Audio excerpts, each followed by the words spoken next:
Bismillahirrahmanirrahim. Al-haq wa zaqal batil. La yatakallamuna illa man adina lahu rahman. Assalamualaikum warahmatullahi wabarakatuh. Bismillahirrahmanirrahim. Alhamdulillahilladzi allafa baina qulubina fa asbahna bi ni'matihi ikhwana walladzi anzala as-sakinata fi qulubil mu'minin liyazdadu imanan ma'a imanihim walillahi junudus samawati wal ard wa kana Allahu aliman hakima. Allahumma salli ala sayyidina wa maulana wa syafi'ina wa uswatina wa habibina wa qurrati a'yunina Muhammadin sallallahu alaihi wasallam wa ala alihi wa sahbihi ila yaumil qiyam. Rabbana atina min ladunka rahmah wa hayyi' lana min amrina rasyada. Hadratul muhtaramin, ashabal fadilah, para ulama, para habaib yang saya muliakan. Wa ala ra'sihim Habib Rizik Syihab, Habib Ali, Ustaz Khattab, dan para musyarikin semuanya yang saya muliakan. Pertama, saya sampaikan penghargaan kepada usaha FPI ini.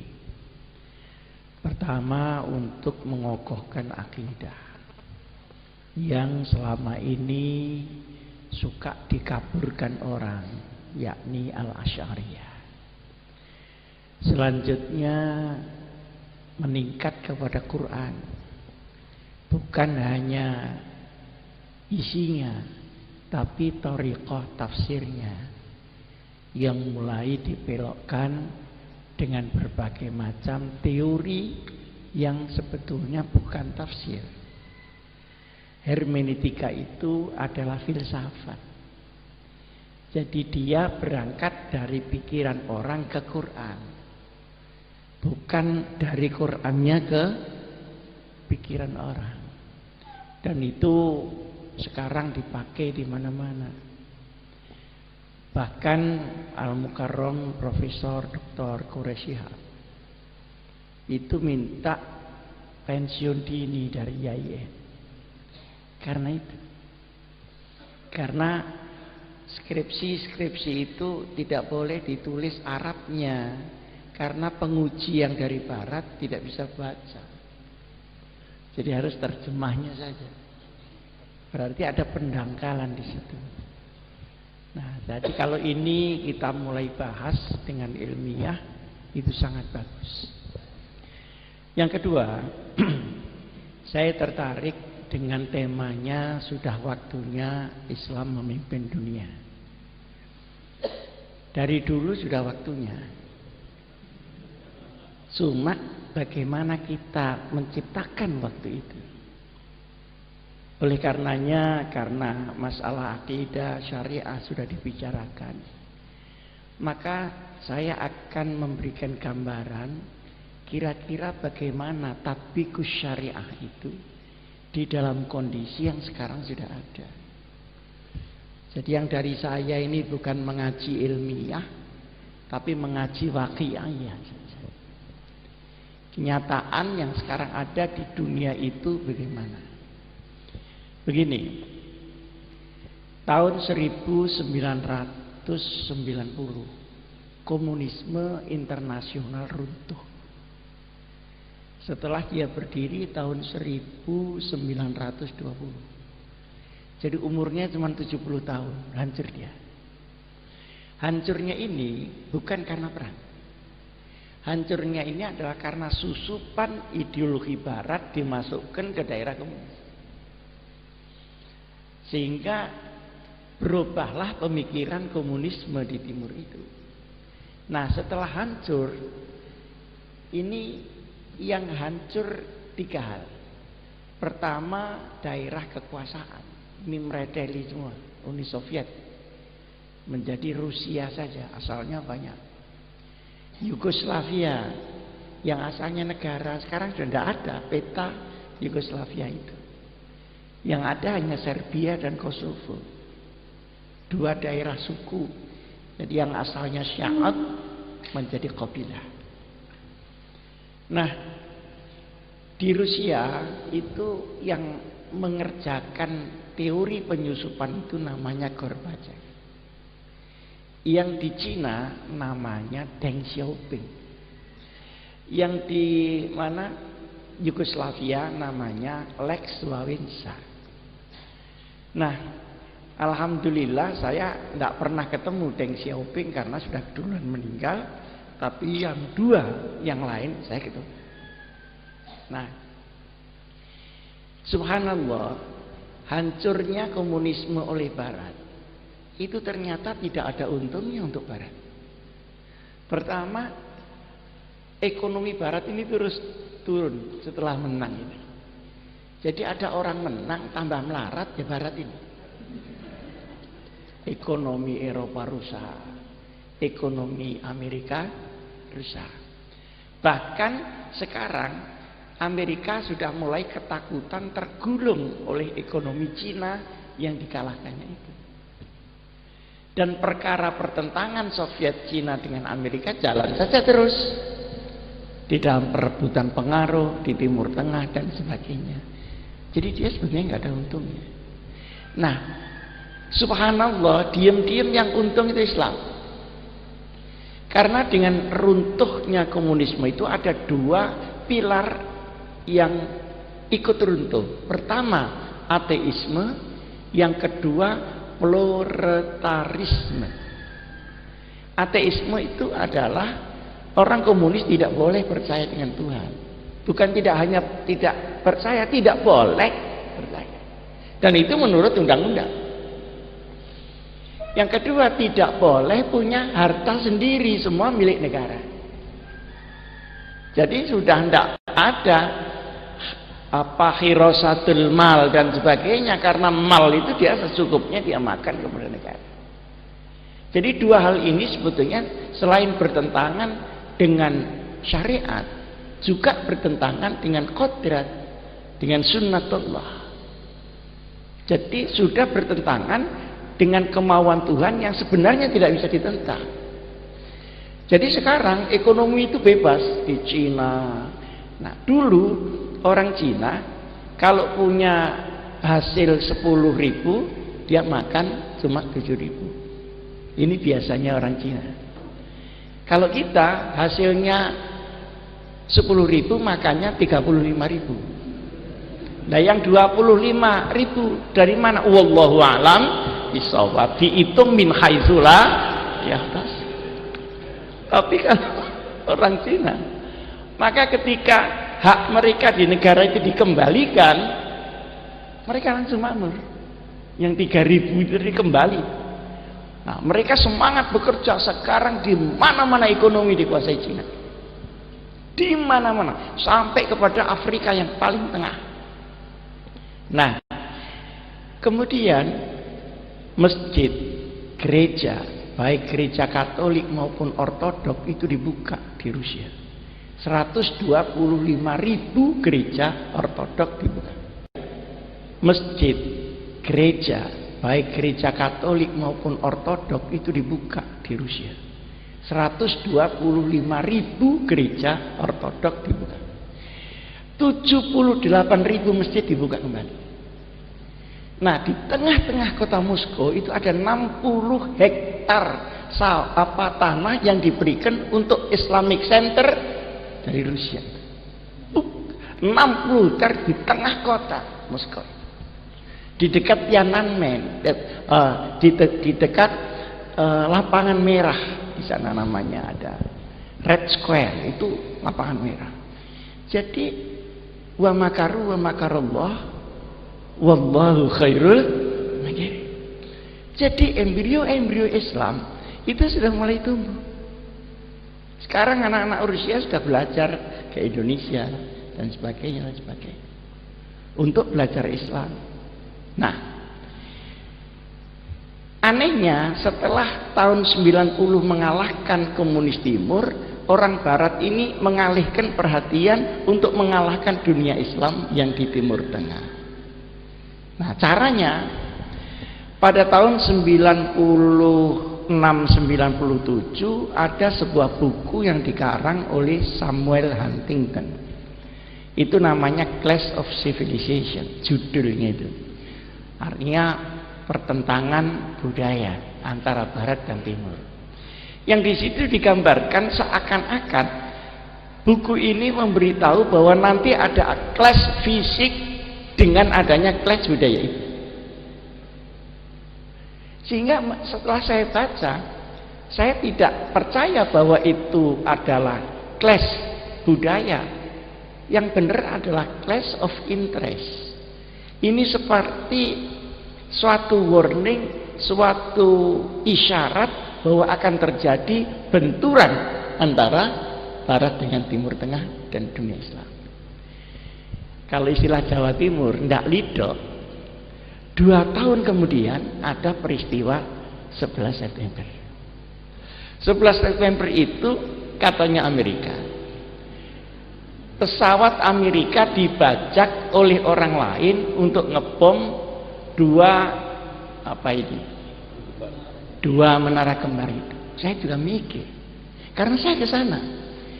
9 September terjadi itu saya tanggal 7 Februari tahun 2002, peristiwanya itu 2001. Saya ke sana melihat kenyataannya. Nah, berita yang saya terima dari kaum muslimin yang ada di Amerika, itu pesawat Pak nggak ada orangnya. Yang kedua nggak ada jendelanya. Yang ketiga black box-nya itu nggak pernah ketemu. Bagaimana ini bisa nabrak? Gitu. Lalu gedung itu runtuhnya ke bawah, bukan ke samping ini. Coba runtuhnya ke samping, maka seluruh New York akan hancur. Karena pencakar langit itu jaraknya cuma 10 meter, 15 meter. Turun ke bres, ini ke bawah. Dan 3.500 orang Yahudi yang mestinya kerja, hari itu semua tidak masuk. Tidak masuk kerja. Nah, sehingga banyak spekulasi. Ini sebetulnya siapa? 2 bulan setelahnya George W. Bush kemudian mengumumkan bahwa ini kerjaan Al-Qaeda. Kerjaan Al-Qaeda. Manhum Al-Qaeda. Al-Qaeda itu sebetulnya bikinan Amerika ketika dia menghadapi Uni Soviet. Tetapi ketika Uni Soviet sudah dikalahkan, ini Al-Qaeda menjadi kekuatan militer luar biasa yang menakutkan, maka harus dihancurkan terlebih dahulu. Di samping untuk tidak membongkar borok-borok dari barat di dalam perang dingin itu dengan Amerika. Maka dibomlah Afghanistan, tapi sebetulnya yang menjadi tujuan adalah Irak. Karena dia berpotensi minyak, dia berpotensi untuk membuat gerakan langsung kepada Israel. Udah, akhirnya kalah itu negara-negara yang diserang itu. Tapi subhanallah, inilah yang menjadi pikiran kita. Serangan-serangan itu juga pangkalannya di negara Arab. Serangan pertama juga dari pangkalannya dari Saudi. Serangan yang kedua di Irak juga pangkalannya dari Saudi. Nah, inilah yang menjadi muskilah di kalangan umat.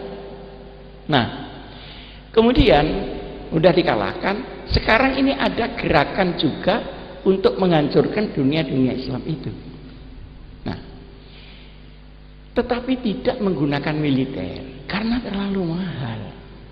Militer itu 1 hari $1 miliar, sehingga harus urunan dengan negara Arab sendiri yang kaya. Nah, lalu dipakailah cara-cara seperti yang di Uni Soviet itu. Dibuatlah pemberontakan di Libya, di Tunis, di mana Mesir. Sekarang yang paling mengerikan itu di Syria. Kemarin baru Syekh Wahbah Zuhaili doktor datang ke rumah saya 2 hari. Ya sepertinya meneteskan air mata karena ulama di sana terbelah. Ada yang pro pemerintah, ada yang pro pemberontak. Nah ini nanti berakhir dengan bagaimana? Yang pemberontak ini dibantu oleh Amerika, CS. Yang pemerintah dibantu oleh Cina, oleh Uni Soviet dan oleh Iran. Tapi siapapun yang membantu kan tetap korbannya orang Syam. Tetap korbannya adalah umat Muhammad Rasulullah SAW. Nah, jadi ini adalah kerjaan-kerjaan, tapi subhanallah lagi, negeri-negeri yang dijatuhkan dalam tanda petik tadi, itu akhirnya yang muncul itu gerakan Islam. Jadi di Libya yang tidak suka karena dengan Gaddafi karena diktator, sekarang partai Islam yang paling bagus yang mimpin. Selamanya berpuluh-puluh tahun Ikhwanul Muslimin itu tidak pernah berhasil memimpin Mesir. Loh, setelah sekarang ini memimpin Mesir. Padahal Mubarak yang dijatuhkan itu sangat pro Israel dan sangat pro Amerika. Jadi saya tertarik ini ada tulisannya Habib Rizieq, saatnya Islam memimpin dunia. Saya kira tanda-tandanya adalah Islam sebagai ajaran, sekalipun belum Islam sebagai komunitas umat Islam. Jadi Islam sebagai syariat. Kenapa? Karena selalu ada masafah bainal Islam wal muslimi. Al-Islam ya'lu wa la yu'la alai, itu Islamnya. Kalau musliminya ya lihat potongannya. Kalau potongannya bangsa hermeneutik begini, kemudian mengaku Islam, dari mana kuntum khaira umat? Oleh karenanya ada inna akramakum indallahi, berarti kan ada tingkatannya. Ada yang 24 karat, 20 karat, 10, ada yang sekarat aja. Ya modalnya cuma la ilaha illallah, setelah itu la haula wala quwata, di situ sudah nggak ada terusnya lagi. Nah, penghuni ini sekarang saya ingin tanya, saya ajak para musyarikin ini untuk berpikir. Kalau negara Islam yang di Timur Tengah, jumlah orang Islamnya itu sama dengan jumlah orang Islam di Indonesia. Jadi orang Islam di dunia cuma Indonesia dan Timur Tengah. Sudah. Nah sekarang mulai tumbuh di daerah-daerah kering itu tadi. Daerah Kazakhstan, daerah Uzbekistan. Mulai. Juga di Peking sendiri, di Guangzhou dan sebagainya. Mulai. Di Polandia itu dulu ada keputusan parlemen yang menyatakan Tuhan tidak ada. Sekarang sidang lagi mengambil keputusan Tuhan ada lagi. Artinya itu ateisme itu merontok di mana-mana. Ateisme. Nah, tinggal sisa-sisa ateisme itu yang datangnya dari Eropa sama Amerika, bukan dari yang lain. Nah, ateisme itu bentuknya banyak. Ada bentuk yang tadi disebut liberal. Liberal itu kafir yang belum jadi. Gampangannya begitu. Jadi saya itu kalau ngecek sama teman-teman liberal, sampean itu kasihan. Sampean itu di Indonesia dibilang setengah kafir. Tapi kalau pergi ke Amerika dianggap kurang kafirnya sampean.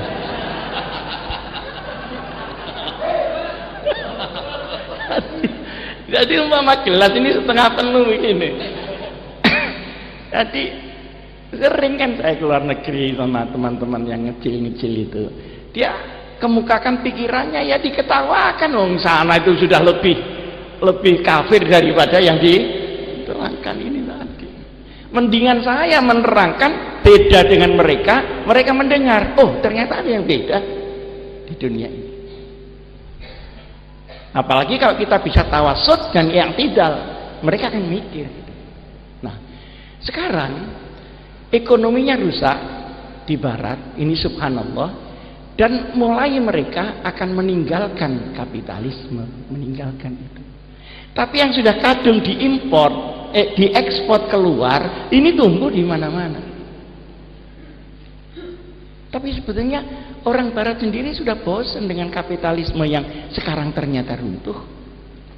Dan sudah bosan dengan ateisme yang membuat orang menjadi kehilangan kemanusiaan dan kehilangan hati nurani. Nah, kita sedang menuju kepada kesana. Ini kan tell me, telat mikir namanya kita.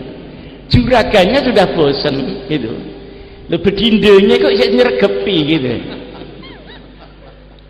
Nah, pertanyaan saya tadi, kalau negara Indonesia yang jumlahnya hampir sama dengan seluruh orang Islam di Timur Tengah, mungkin tidak menjadi sasaran daripada gerakan-gerakan yang tidak benar itu. Kira-kira mungkin apa tidak mungkin? Sangat mungkin. Nah, tetapi harus ingat bahwa mereka kalau menyerang di satu itu kan harus ada maudhu'nya, harus ada temanya. Misalnya Baksul Masail ini maudhu'iyah apa waqi'iyah, nah kan begitu. Nah, mereka kalau masuk di Libya maudhu'nya mesti kediktatoran Gaddafi. Kalau masuk misalnya di Mesir, misalnya masalah ekonomi, masalah apa, masalah. Kalau masuk di Syria, mungkin masalah demokratisasi yang tidak jalan. Nah, kalau ini nanti melanda Indonesia, ternyata Indonesia itu negara-negaranya negara demokrasi. Semua boleh, termasuk maksiat juga boleh. Iya kan? Termasuk maksiat juga boleh. Nah, pasti mereka tidak menggunakan cara yang dipakai di Libya, tidak menggunakan cara yang dipakai di Timur Tengah. Pasti dia akan berselancar di atas proses demokrasi itu. Jadi misalnya orang jualan itu kalau musim panas ya jualan es, tapi kalau musim hujan ya jualan ronde Pak, jangan es. Nah, oleh karenanya demokrasi yang ada di Indonesia itu bagaimana diwarnai seperti apa yang mereka kehendaki. Nah, masuknya dari mana? Masuknya pertama, Pak Harto ini kan dianggapnya orang yang berhasil dalam tanda petik menjaga keamanan dan menjaga Pancasila, sehingga semua unsur-unsur yang kira-kira tidak cocok itu nggak bisa masuk waktu zaman Orde Baru, tidak nemen-nemen seperti sekarang. Nah, yang kedua, Pak Harto itu dianggap terlalu memegang kekuasaan yang full, semua tentara, sampai RT kan tentara, sampai orang yang takut itu mesti rumahnya ditulisi keluarga ABRI, kan gitu dulu itu. Suruhannya sidik-sidik celuk koramil gitu. Yang tidak punya keluarga ABRI ya ditulisi tetangga ABRI gitu. Saking dia ucapannya sampai masih ingat itu ya? Dijebol. Nah, dijebol dengan maudhu' ini terlalu kenceng, jadi harus dilonggarkan. Ketika dijebol itulah masuk seluruh ide-ide at-takhribiyah itu. Pada saat amandemen Undang-Undang Dasar 45 menjadi amandemen tahun 2002, tetapi tetap dinamakan Undang-Undang Dasar 1945. Di dalam perubahan itu, semua simpul-simpul yang ketat itu dibocorkan semua. Misalnya di bidang ekonomi. Nah, di bidang ekonomi yang asalnya ekonomi itu dibagi rata. Tapi ini lalu disentral dengan kapitalisme. Maka kita makin lama akan makin miskin. Jadi di Indonesia itu bukan hanya ada kemiskinan, tapi proses pemiskinan melalui bocornya simpul di Undang-Undang Dasar. Nah, ini nanti dibuatlah undang-undang, maka aset-aset itu menjadi dijuali semua. Maka yang untung adalah pemilik modal, baik modal dalam negeri maupun modal luar negeri. Ini yang ekonomi. Kita terasa kan pekerjaan sulit, begini. Tapi kita tidak tahu kenapa ini begini. Kadang-kadang ada pemuda penampilan meyakinkan, tapi rokok tetap eceran. HP-nya 3, pulsanya tidak ada. Jadi gaya-gaya kok, kenapa? Pekerjaan tidak ada, itu outsourcing banyak sekali, pengangguran luar biasa, dan ekonomi ini menyentral. Sehingga dikuasai oleh ekonomi kuat Indonesia plus ekonomi kuat asing, maka seluruh mal-mal menguasai seluruh itu. Yang kedua, politik. Politik ini diliberalkan begitu rupa sehingga pemimpin ini tidak sambung lagi dengan rakyat. Saudara-saudara, sekarang kalau Habib Rizik mengadakan begini, semua datang.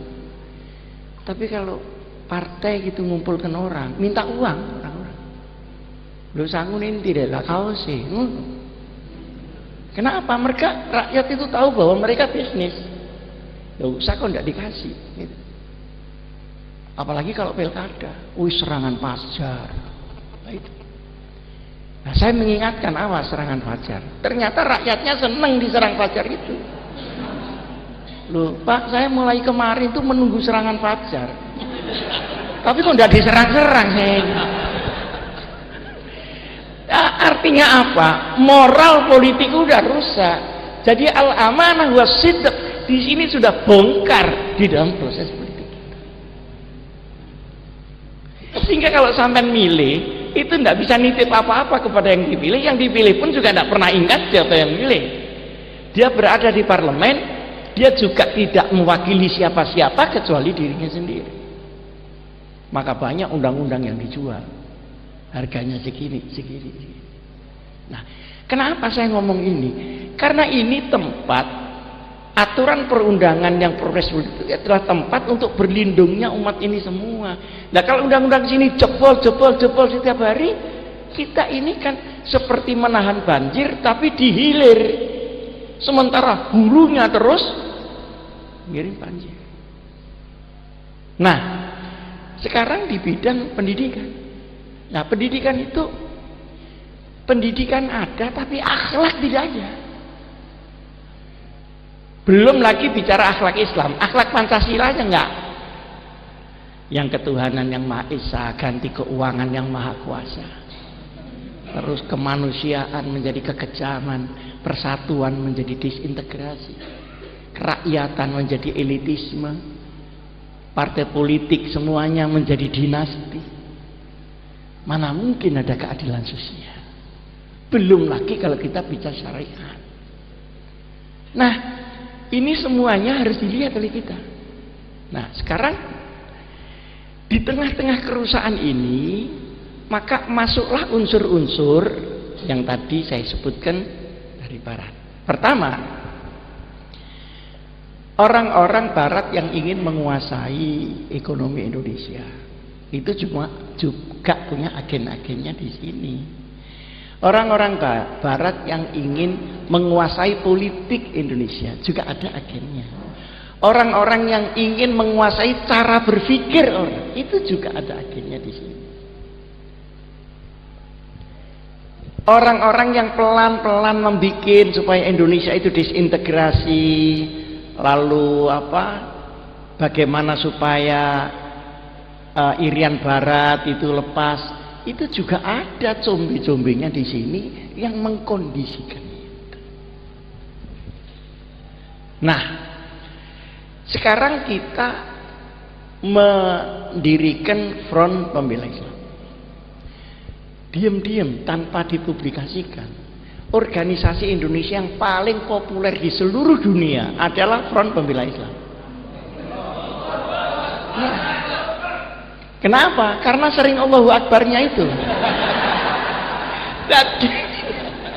Jadi saya kalau di Amerika yang dipersoalkan itu meskipun FPI kok begini begitu.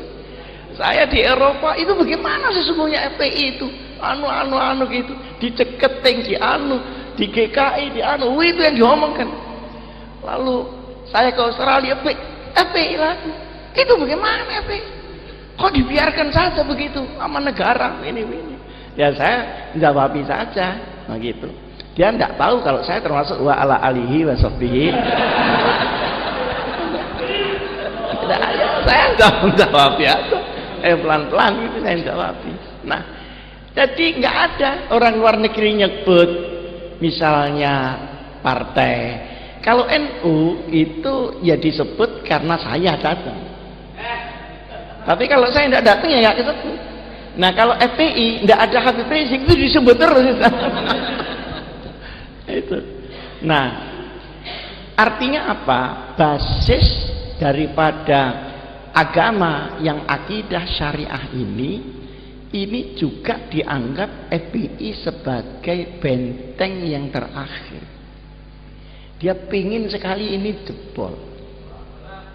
Oleh karenanya sekarang kita harus juga berpikir, selain kita menegakkan kebenaran, bagaimana cara kita menegakkan itu. Bahwa nas-nas di dalam Quran dan hadis sudah jelas. Kita berkewajiban untuk melaksanakannya. Dan ketika itu untuk diri kita sendiri, tidak problem, tinggal kekuatan kita melaksanakan seberapa. Tetapi kalau ini kemudian kita harus perjuangkan keluar, maka kondisi lapangan ini harus diketahui. Kalau tidak diketahui, akhirnya ngenakan mereka. Saya kan sudah beritahu. Kenapa saya ini selalu memberitahu, Mas, saudara-saudaraku kaum muslimin, jangan melakukan terorisme, baik secara terbuka maupun tertutup. Saya selalu bilang, kenapa? Menguntungkan mereka, Pak. Kalau tidak ada teror, mereka bikin itu supaya kegelisahan di antara umat Islam itu terjadi. Dan di sini ada yang menjual, Pak. Sana. Maka jangan lakukan kesalahan di mana kesalahan itu menjadi alat pukul mereka untuk memukul umat Muhammad Rasulullah sallallahu alaihi wasallam. Begitu.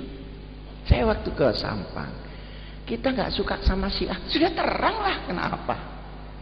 Oh, memang Syiah seperti itu. Mungkin orang-orang ahli sunnah yang cocok cuma mut'ahnya saja. Sekalipun tidak cocok, diem-diem juga ada peminat-peminatnya. Ya, tapi lain-lain nggak suka lah mengenai masalah imamah, masalah ahlul bait dan sebagainya, semua beda. Loh, tapi jangan melakukan hal yang kira-kira itu melanggar hukum sehingga orang-orang combe-combe tadi teriak-teriak dan melaporkan ke luar negeri untuk dipukul kembali negara Indonesia ini. Jadi kalau saya teriak-teriak itu bukan saya membantu Amerika, Pak. Saya tidak ingin bahwa Islam melakukan sesuatu gol bunuh diri, sehingga yang untung itu dia, padahal dia tidak nyepak. Kita yang nyepak, dapat ya 1-0. Kita bunuh diri lagi 2-0. Nah, kalau saya seringkali juga kalau ada konflik gereja datang, itu kan saya lihat ini soal agama, apa soal politik yang diagamakan, apa soal ekonomi yang diagamakan, apa soal kepentingan di belakang itu ada, itu diteliti. Nah, oleh karenanya maka saya menghormati FPI ini pada basis akidah dan syariah ini. Tapi bagaimana cara membawakannya? Ini kita harus mempunyai peralatan-peralatan yang cukup dan luas. Misal saja, ini usul bukan menggurui ya. Usul. di FPI ada tim atau badan yang mengkaji kondisi nasional. Karena begini Pak, mereka orang-orang dari barat itu selain punya combe, mereka kerjaannya dibagi rapi Pak. Mana yang akan menggunakan HAM, mana yang akan menyerang Islam, mana yang akan menyerang pemerintah, itu masing-masing rapi. Dan itu saling dipakai. Mana nanti kalau ada kesalahan orang Islam, dia yang mengekspos dan sebagainya. Kalau ada kesalahan orang barat, dia yang siapa yang bagian nutupi. Satrul aurah lah. Itu diatur secara rapi. Nah, ini juga melibatkan kelompok agama. Cuma saya tidak mau menyebut kelompok agama mana. Kelompok agama yang mengkondisikan ruwetnya Indonesia ini. Nah, oleh karenanya perlu ada kajian. Nah, kajian ini tidak usah diekspos. Kajian ini untuk mengkaji bagaimana pengaruh barat di sini, apa saja kerjaan LSM itu dan sebagainya dan sebagainya. Di sini yang menjual ateisme itu ada LSM-nya sendiri. Yang mengangkat supaya neokomunisme Indonesia itu tampil kembali, itu ada LSM-nya sendiri. Dia bergerak secara rapi. Nah, sementara kita mereaksi ketika mereka sudah ofensif kepada kita. Jadi terlambat kita. Mestinya kita tidak hanya berada pada taktis operasional, tapi juga strategis konseptual. Oleh karenanya perlu ada kajian ini. Yang kedua, umat Islam yang sekian banyak sekarang ini korat-karit Pak, yang tadi saya sebutkan, mestinya kan partai itu mikirkan supaya konun di Indonesia itu mutabaqatun bisyariatil islamiyah. Tapi yang terjadi kan tidak. Nah, kita hanya peka pada masalah-masalah yang langsung syara, tapi tidak peka terhadap masalah muamalah yang membuat rusaknya umat secara tidak langsung, baik masalah ekonomi, keadilan dan sebagainya dan sebagainya. Menurut saya FPI perlu mendatangi partai-partai itu, diberitahu, kamu jadi partai maunya apa? Ini mau ada undang-undang begini. Jadi selain ada kajian strategis, itu bisa menjadi pressure dari teman-teman kita supaya teguh di dalam menjalankan syariat pada bidangnya masing-masing. Sekarang ini Pak, ada 21 undang-undang yang menjual Indonesia itu asing. Undang-undang tambang tanah air, undang-undang tentang penyewaan lahan, perkebunan, terus kemudian migas. Loh, itu memang tidak langsung bicara akidah dan syariah, tapi bicara muamalah, bagaimana masalah kemakmuran dan keadilan kaum muslimin yang mayoritas di Indonesia pasti akan dimelaratkan dengan undang-undang ini, sekalipun tidak mubasyarah. Saya kira FPI perlulah kalau ada apa-apa, karena kajiannya tadi ada, oh ini DPR mau begini, kenapa fraksi-fraksi tidak didatangi? Sampai itu partai Islam, ya betul Islam, ini mau ada begini, kira-kira pendapat sampean bagaimana? Jadi kita menjadi munzir, kita menjadi inzar.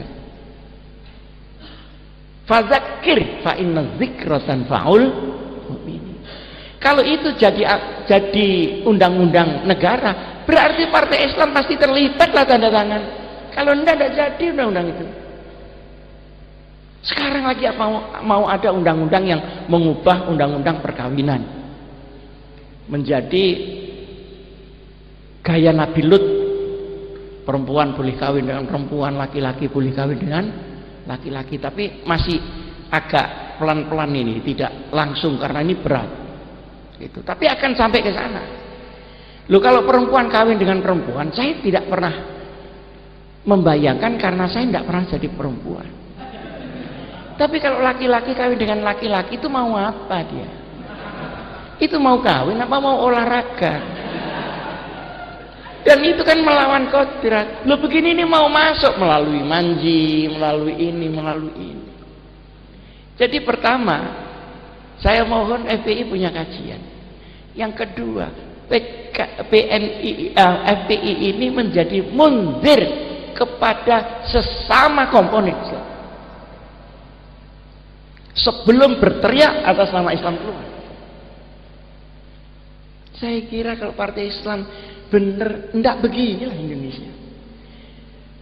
Nah, dan partai-partai itu sekarang kenapa begitu transaksional, begitu semuanya harus dihitung dengan uang? Itu satu.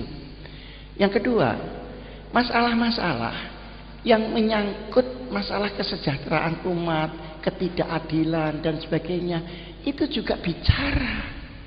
Tidak hanya bicara tentang akidah kita, tapi bicara tentang keumatan secara umum. Mabadi' khairu ummah, yakinlah bahwa umat itu adalah umat Muhammad Rasulullah.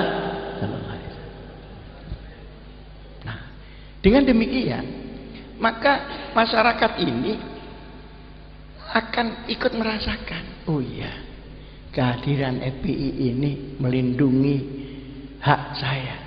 Bukan hanya hak akidah saya, bukan ada hak syariah saya, tapi hak amwal saya, hak ailah saya, hak muruah saya, dan sebagainya. Dan dari sinilah akan timbul dukungan-dukungan besar. Jadi bagaimana menseimbangkan antara nahi mungkar dengan amar ma'ruf ini? Dalam tawazun, amar ma'ruf sebelah mana, nahi mungkar sebelah mana, dan nahi mungkar itu dengan cara seperti apa, tidak boleh kalah kualitas dengan orang-orang lain yang mengendarai keadaan dan demokrasi di Indonesia itu. Kenapa saya ingin begitu? Karena yang lain-lain itu sudah ruhul jihadnya sudah menurun terus, Pak. Ada apa-apa itu diem saja. Alasannya istiqomah.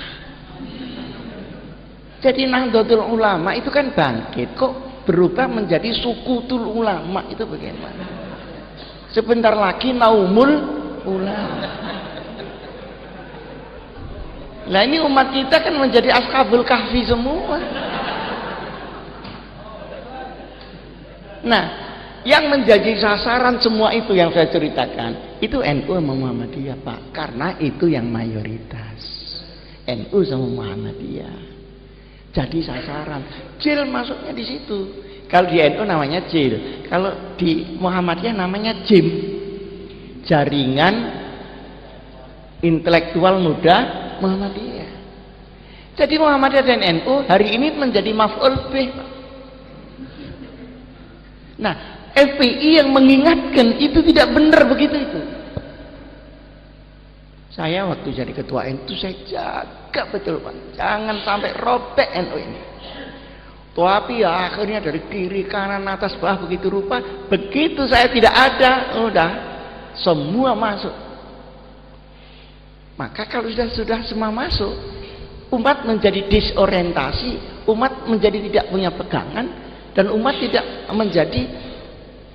tahu apa yang harus dia lakukan. Nah, inilah hal-hal yang perlu saya sampaikan. Jadi semoga Allah Subhanahu wa taala tetap memelihara Islam itu dari umat Islam. Baik yang mayoritas, kalau mayoritas menjadi Naumul Ulama, ya mudah-mudahan yang minoritas ini bisa tumbuh. Tapi minoritas akan menjadi mayoritas manakala dia melakukan riayatul ummah. Riayatul ummah. Bukti yang paling gres itu pemilu kada di DKI. Itu bukti paling gres sudah. Karena yang mengusung itu partai yang sedang tidak populer. Jeblok akhirnya. Diangkat oleh ulama, diangkat oleh ustadz. Ini masih tidak kuat diangkat. Artinya apa? Artinya bahwa kadang-kadang Jokowi saingan kita itu kelihatannya merakyat. Wallahu a'lam merakyat tidak betul apa tidak. Artinya apa? Rakyat itu sekarang mengeluh. Dia sedih karena merasa tidak disapa dan merasa tidak dilindungi. Saya berharap FPI menempati tempat itu. Di samping juga sebagai penegak akidah dan syariah. Dan saya kesini memang ingin mendengar pendapat daripada saudara-saudara. Jadi jangan saya ngomong terus pulang.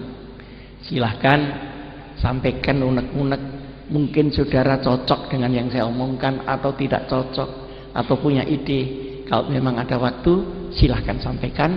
Aqulu qouli hadza wa astaghfirullah li wa lakum. Wassalamualaikum warahmatullahi wabarakatuh.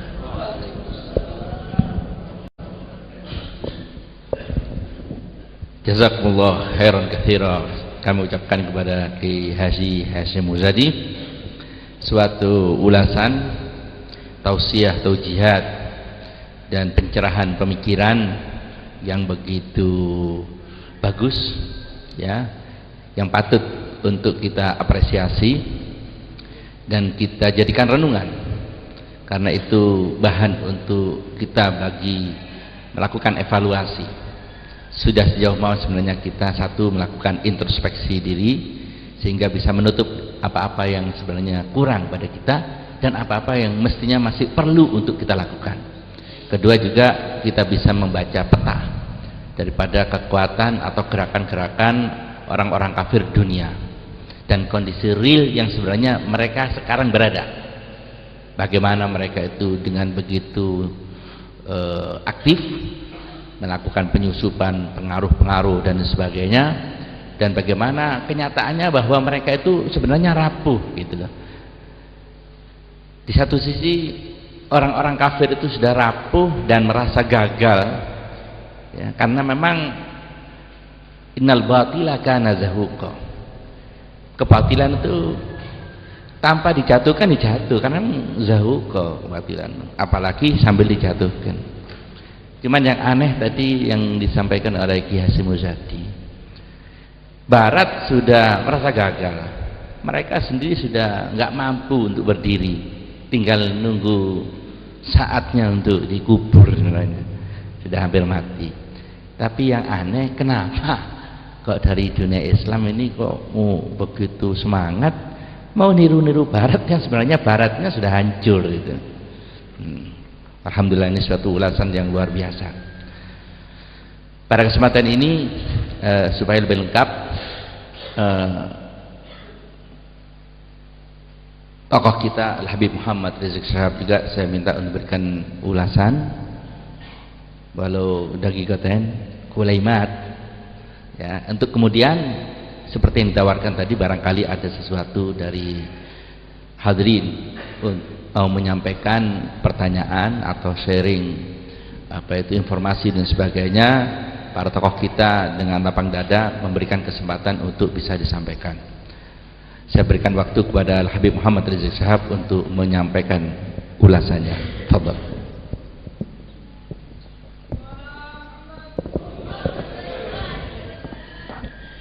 Assalamualaikum warahmatullahi wabarakatuh. Bismillah, alhamdulillah, wassalatu wassalamu ala rasulillah wa ala alihi wa sahbihi wa mawalah. Kepada yang sama kita muliakan Kiai Haji Hasyim Muzadi, kita barusan sudah sama mendengarkan nasihat-nasihat beliau yang luar biasa, dan kita bersyukur kepada Allah dan berterima kasih kepada Pak Kiai Hasyim. Ada beberapa poin yang luar biasa yang beliau beri masukan kepada kita. Pertama, tidak bisa tidak, sudah waktunya FPI khususnya sebagai bagian salah satu daripada elemen perjuangan gerakan Islam untuk membuat tim yang selalu mengkaji berbagai macam persoalan umat, dari mulai persoalan ibadah sampai persoalan muamalah. Jadi dari mulai persoalan ibadat sampai persoalan muamalatnya. Saya pikir ini satu usul yang luar biasa, dan mudah-mudahan ini bisa jadi masukan ke pengurus-pengurus FPI yang ada di berbagai daerah, yang kebetulan pada saat ini juga ada yang ikut hadir, yaitu pada daurah ini. Kemudian yang kedua, beliau juga mengingatkan kita, FPI harus berani mengambil peran sebagai pemberi peringatan. Pemberi peringatan bagi semua. Mau bagi sesama ormas, mau bagi partai, mau bagi umara, mau bagi ulama, tentang pentingnya semua sama-sama melakukan gerakan li'ila kalimatillah subhanahu wa ta'ala. Dan yang ketiga, ini yang tidak kalah menarik, barusan Ki Hasyim Muzadi mengingatkan bahwa FPI juga harus proaktif membicarakan soal kerakyatan. Karena memang rakyat ini perlu disapa, rakyat ini lagi sedih, mau disapa, mau diayomi. Jadi manakala kita memperhatikan, yaitu peduli kepada persoalan mereka, maka insya Allah rakyat itu akan mudah kita rangkul, dan kita akan lebih mudah untuk membina mereka, menjaga moral mereka. Jadi ini memang masukan yang luar biasa. Dan berkenaan dengan NU maupun Muhammadiyah, tadi beliau amanatkan kepada kita bahwa ini memang dua ormas Islam besar di Indonesia, dan kita tidak pungkiri kedua organisasi ini merupakan aset umat. Jadi walau bagaimanapun juga FPI dan elemen yang lain harus ikut berperan bagaimana menjaga, mengingatkan orang-orang tua kita di NU maupun di Muhammadiyah agar kedua organisasi yang merupakan aset umat ini bisa terus dijaga dari penyusup-penyusup yang ingin merusak daripada aset yang begitu luar biasa bagi umat Islam yang selama ini memiliki jasa yang sangat besar dalam gerakan Islam. Nah, kemudian selain itu yang tidak kalah pentingnya, intinya pokoknya beliau mengingatkan bagaimana FPI ini jangan hanya terpaku kepada aksi-aksi yang sifatnya hanya merupakan gerakan-gerakan yang ada di lapangan, tapi juga harus punya konsep-konsep yang strategis melalui daripada tim pengkajian tadi. Tentunya saya secara pribadi maupun selaku ketua umum daripada Front Pembela Islam merasa beruntung sekali pada kesempatan hari ini mendengarkan masukan-masukan yang begitu berharga. Dan alhamdulillah di samping saya ada Habib Muhsin, salah satu ketua DPP FPI, ada Kiai Haji Ahmad Sobri selaku sekjen, ada Habib Abdurrahman juga selaku daripada salah seorang ketua DPP FPI, dan alhamdulillah di sini juga ada Kiai Haji Muhammad Al-Khattab yang juga beliau adalah sekjen FUI yang merupakan payung daripada yang menghimpun berbagai macam ormas Islam. Saya pikir insya Allah FUI dengan FPI akan sejalan dalam persoalan ini untuk bisa menerima dan bisa mengimplementasikan dari apa-apa yang disarankan oleh Kiai Haji Hasyim Muzadi barusan.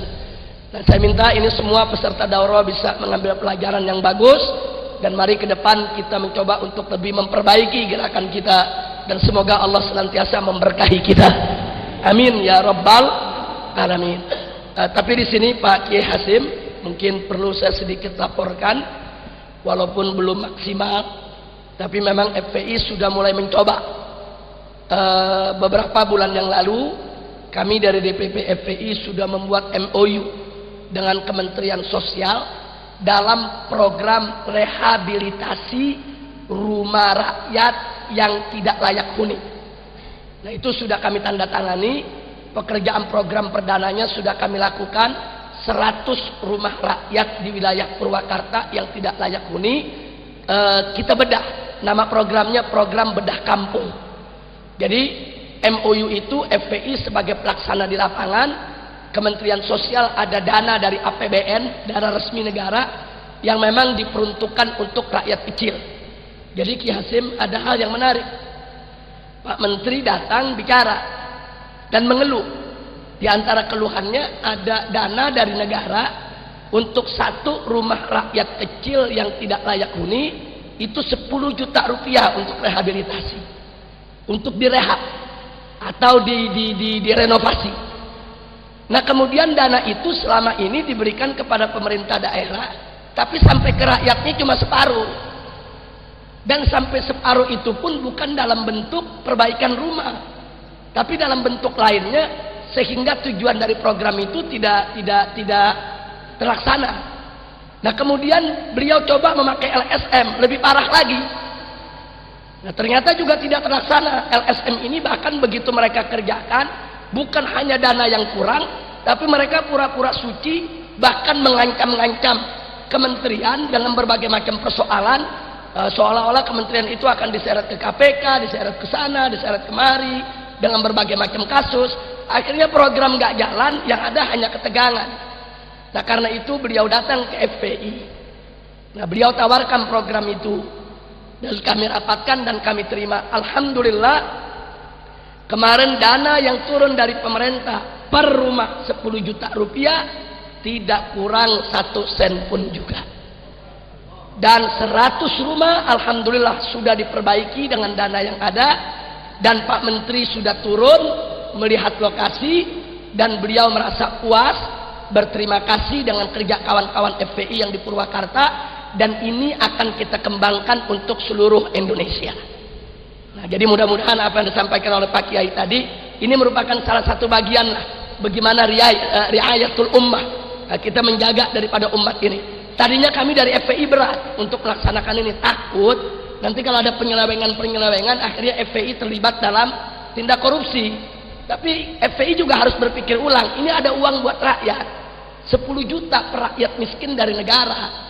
Kalau ini uang rakyatnya nggak bisa ambil, nggak boleh. Ini rakyat hanya bisa ambil lewat program namanya bedah kampung. Yang bisa melakukan itu adalah ormas.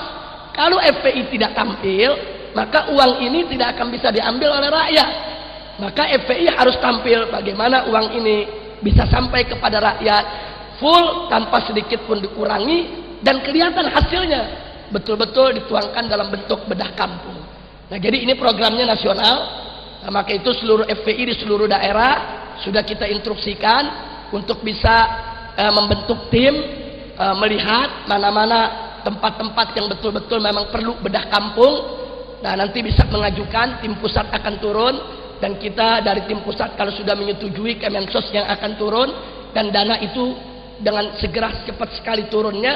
Tapi dalam MOU FPI meminta FPI tidak mau bersentuhan dengan uang sama sekali. Kita kontrol programnya, kita kontrol uangnya, sampainya harus 10 juta per rakyat, tapi FPI tidak mau bersentuhan dengan uang, tidak mau menandatangani surat apapun yang berkaitan dengan uang. Sehingga kalau nanti ada penyelewengan yang dilakukan oleh pihak-pihak yang tidak bertanggung jawab, FPI bersih diri, tidak mau terlibat dengan tindakan-tindakan macam itu. Nah, ini, tapi apa yang disampaikan oleh Pak Kiai tadi, saya pikir ini baru langkah pemula Pak Kiai. Kita akan teruskan. Memang umat ini perlu diayomi. Dan yang kedua, kasus di Mesuji Pak Kiai. Di Mesuji itu ada ratusan ribu hektar, 120.000 hektar daripada perkebunan milik rakyat yang diambil alih secara zalim oleh pengusaha-pengusaha. Nah, alhamdulillah setelah hampir 2 tahun kita perjuangkan nasib rakyat, kali ini sudah ada keputusan dari Menteri Kehutanan bahwa rakyat-rakyat tersebut akan menerima kembali, yaitu haknya daripada tanah-tanah tersebut. Jadi ada perkembangan-perkembangan yang luar biasa, dan masyarakat di Mesuji luar biasa. Mereka sangat-sangat berterima kasih kepada kawan-kawan FPI kita yang turun dari berbagai daerah memberikan bantuan keamanan, bantuan kebijakan, bantuan hukum, bantuan semua, sampai akhirnya mereka menerima lagi hak-hak mereka dari negara, dan negara mengambil, yaitu kembali hak-hak mereka yang pernah dirampas oleh perusahaan. Dan ini juga sedang kita lakukan di tempat-tempat lainnya. Nah, karena itu saya minta tolong pengurus-pengurus FPI di daerah bisa ikut proaktif, yaitu mengikuti program pusat, supaya kita sama-sama ayo bela rakyat kecil, ayo kita bela orang-orang tidak mampu. Karena jangan lupa, salah satu janji Laskar FPI adalah membela kaum mustadafin dan mazlumin. Nah, itu salah satu janji Laskar itu. Di dalam kartu anggota itu ditulis itu. Nah, karena itu inilah bagian kita bagaimana untuk membela kaum mustadafin dan mazlumin. Itu saja yang bisa saya sampaikan. Sekali lagi terima kasih kepada Kiai Hasim yang luar biasa beliau hari ini menerangi kita semua, memberikan pencerahan pemikiran, pencerahan wawasan. Jazakallahu khairal jaza anil Islam wal muslimin. Nah, saya pikir itu yang bisa saya sampaikan. Karena waktu mungkin sudah terlalu siang, Habib, saya pikir sesi kedua kita mundurkan, Habib Ana Usul. Mestinya kan jam 2, jadi ba'dal asar. Itu jam 3:30 insyaallah kita masuk ke dalam sesi kedua. Karena ini peserta belum makan siang semua ini. Nah, jadi kita istirahat, makan siang, nanti insyaallah 3:30, Habib. Nah, terima kasih. Itu saja. Dan tolong pertanyaan-pertanyaan menyangkut hermeneutik dicatat lagi untuk diajukan di sesi yang berikutnya. Nah, terima kasih, jazakumullahu khairal jaza. Hadani Allah wa iyyakum ila siratal mustaqim. Wassalamualaikum warahmatullahi wabarakatuh.